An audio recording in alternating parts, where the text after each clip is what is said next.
Marissa. I am just really happy to be here again. This is the third year that I've been able to join you, and the sea of gold just keeps growing and growing, and the enthusiasm just keeps getting bigger and bigger.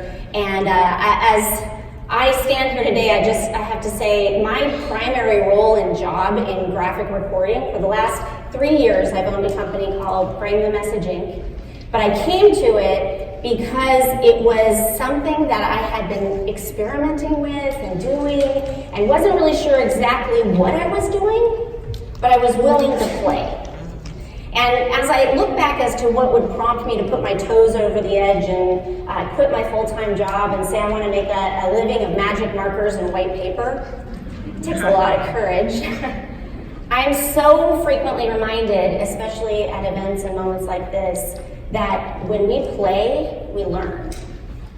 And when we learn and forget to play, we've lost sight of what learning is about. So my primary role is to help groups do their best thinking. And from the looks of things up here, you did a heck of a lot of that this week. A heck of a lot. And so as I was capturing this, I want to just be reminded here that as I kind of tell you the story of why I do what I do and why this is such important work, I think that I have to really wonder why in the world would they invite someone like me with the amazing speakers that you've had here over the last 5 days. Why would they ask me to do your closing? And I really can only draw one conclusion. And I guess it's because I draw. I have a heart for teachers, and I'm a visual storyteller. That's what I am. But you know what, I'm not unique. You know, I think actually William stole my keynote from this morning, because I was doing a whole lot of head nodding during that keynote as well, because I was just like William, one of the weird kids. One of the kids that when I learned, I hid my drawings under the desk. Because I never believed that you could have in one space creativity and intelligence. Like, they just didn't live together to me. And so as I think about storytelling, I think that all teachers are in fact innately good at it. And we're good at it because we know how to tell stories in classrooms with kids, to invite imagination and wonder. We know how to tell stories with our colleagues, to engage them and connect them on levels, to build rapport, to build trust in communities. We also tell stories to our newest teachers, all of our new experiences to help grow and build the new profession, the new generation of teachers. So we do it well by nature. But as I think about my story today, I was given the task to tell a single story, but it's not going to be my story, it's going to be our story. And I'm going to tell the story in pictures. Why in pictures? Because all good scientists tell stories in pictures. When we think about how scientists use art, how do they use art? They use art almost inextricably connecting the idea of drawing a picture and writing in words. Think about that. Galileo, his observational drawings in his notebook totally changed the way that we see the world. Alexander Graham Bell scribbled out the very first diagram of what he envisioned the first telephone to be. Yet if scientists and STEM professionals are so keen on understanding that they're both forms of strong communication, then what is the contrast that we see in classrooms today? And granted, I was in school a long time ago, and I start to see the tide shift, but doing this work reminds me of how important it is to resurrect the magic marker from the elementary school classroom. And to bring that magic marker and the play that comes with learning back into the world of adult professional development. How much stronger could we be if we started not doing some of the things that we currently do? Stopped thinking about communication as only being writing, and stopped thinking about art and drawing as only being an isolated, specialized skill that only certain talented, creative people can do. And instead, we started to really look to what STEM professionals are doing. how they study problems, how they figure out problems. And you know what? It's amazing to me, but I'm pretty sure that Alexander Graham Bell nor Galileo actually used a graphic organizer to solve the problems of the world. Graphic organizers are fabulous. But have we ever thought about just giving them white paper? What happens when I draw is I listen to all of the salient things that are going on, because there are benefits not only to my drawing. I do this work selfishly, quite frankly. I do it because I love it. I learn best this way. But I also do it because there are benefits to the human brain when the brain is allowed to connect things at whim, at just merriment, at the pleasure of play. And that is the way we solve problems in the world.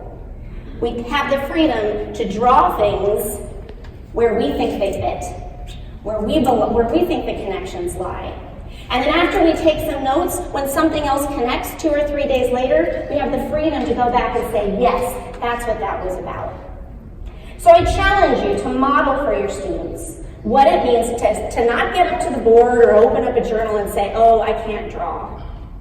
But instead to say, I'm willing to take the risk to see drawing as a communication tool, not just art. Tell your kids it's process over pretty. It's smart over art. Because if we don't, we will raise another generation of students who think they have to either be creative, join the choir, join an art class, or they can be an intellect, an academic. And that would be a crime, wouldn't it? It's a shame, it would be the shame of our profession if we were not to be able to help students see that drawing is communication. It is problem solving, and it is STEM. So I'm tasked with telling you a single story. Here's how the story goes. We started our week here with the amazing Steve Spangler. You know, I mentioned that all of us are storytellers, so we could probably all use this last final campfire to sit around and roast marshmallows, make s'mores, and if Steve Spangler were here, we would be doing marshmallow magic. And we'd probably be taking down the house. And we could talk for hours and hours, because Steve Spangler reminds us about what that means to wonder. But he also reminded us that the science of learning is about engaging, connecting, and creating new experiences. When our students can say to us, I think you've lost your ever-loving mind, Steve Spangler says we've done something right. He reminds us that when we can look for opportunities to really create something, those experiences for kids, when we can take off all of the boundaries and borders and things that bind us, and we can just be us and play, that our students will say to their families, to their friends, this was the best day ever. PBEL is this idea of problem-based enhanced language learning. How do you define what PBEL is without just another acronym? You know, we got a lot of acronyms in the world, but they don't really say much about what we do.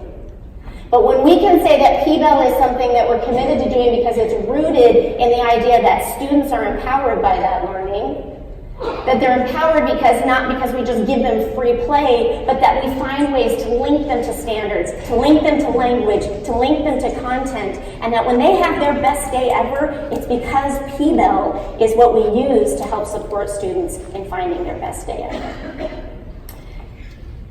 So, on the next couple of days, we spent some time in some breakout sessions. So we set out on this road of what does this actually look like in practice, sound like in practice. And I've seen you all build circuits, and I've seen you all make experiments, and I've seen you all having fun in these breakout sessions. And it's because you've taken on meaningful problems in the world. Whether they're selected by the student or whether they're selected by you, we take on these meaningful problems because they're relevant to our students, they're relevant to our community, they have multiple ways of fixing problems in the world, real problems in the world, and they involve some sort of new information that wasn't accessible to us before. what promise that has for our future. So the road you see here kind of starts with this idea. When we start with a problem or standard, we have to do something first before we ever enter the P-Bell lesson. We have to make sure that students know that whatever the materials they are that they're using, the literature, the research, any kind of materials that they're using, that they are critical consumers of that. That they're paying attention not just to using materials for the sake of using materials, but they're inquiring about their authenticity of the source of those materials. They're looking at news, they're looking at literature, they're looking at materials, but they're not just saying, because my teacher handed it to me. They're being critically selective about what that is. When they can get to the root cause and they can decide what they can do, we model and teach what it means to evaluate those sources before they enter in through the P-Bell lesson. When they go into the P-Bell lesson, a lot of times the very first thing they do is simply inquire. And when they inquire about things, they summarize, they notice, they wonder, they learn. We played around with the idea of healthy habits. How do we decide whether food and exercise is worth our time and our energy? I love that one. I learned a lot in that one, for those of you who know me. We talked about reducing waste. These are all those important problems of the world that when students care about them, it's amazing what they'll do for us, right? It's amazing what kinds of inquiry they'll undergo whenever they're starting to use language and they're using expert knowledge and resources and exploration, and they're using the language of what it means to summarize. When they use the language of summary, they also learn the language of inferencing. In this one, this was a crime scene investigation. And so students began with the important question of how can we solve a crime that's happened in our community? How can we explore what we think might have happened? What is all the evidence and forms of evidence we can use? How do we make choices from that evidence? How do we use that and use what the evidence says to make an inference in order to share a solution, create a presentation, and communicate it with the world? Now, if that kind of inquiry doesn't inspire you, then it won't inspire kids. It has to be something that we learn here when we kind of draw in the community. And I love every year you bring, I know the Arizona Diamondbacks were here, and the Arizona Fish and Game, or Game and Fish, were here. And I love when we think about the community, because we sometimes think that the things we care about, our kids automatically care about. And that's not always the case. And so when we bring in the community, the things that they're experiencing in their world, this is the beauty of really starting to say, we can take this beyond just literature and handing them articles and taking them on field trips and doing these things, and instead we can involve community to say, what's really going on in the world that kids should know about, and how can they be involved in the solution?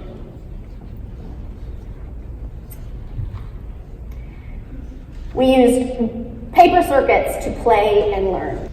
And in the playing of circuits, we started talking about, okay, what are some of the rules, units, and standards that govern the nature of science?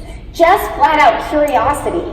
Starting kids with things that light up, blow up, right? Those are the kinds of things that when we start to say, now are you wondering? Now are you curious? What do you know about this? What are the facts that are actually accurate? What are the facts that might be inaccurate? We, again, create critical consumers in our world. And finally, my kindred spirit, the one who stole my keynote this morning. There was nothing more touching than the sound of music. And when I thought about drawing for music and drawing for sign language, I thought, this is a whole new language I'm unaware of. How can I bring the moving testimony of someone who has lived the life that we've all lived at one time or another? Because we all have our own languages. For him, songs were his language, but it took a person to show him how to use his language that really changed his life. When I think about my language was drawing. His language was music. His language was sign language.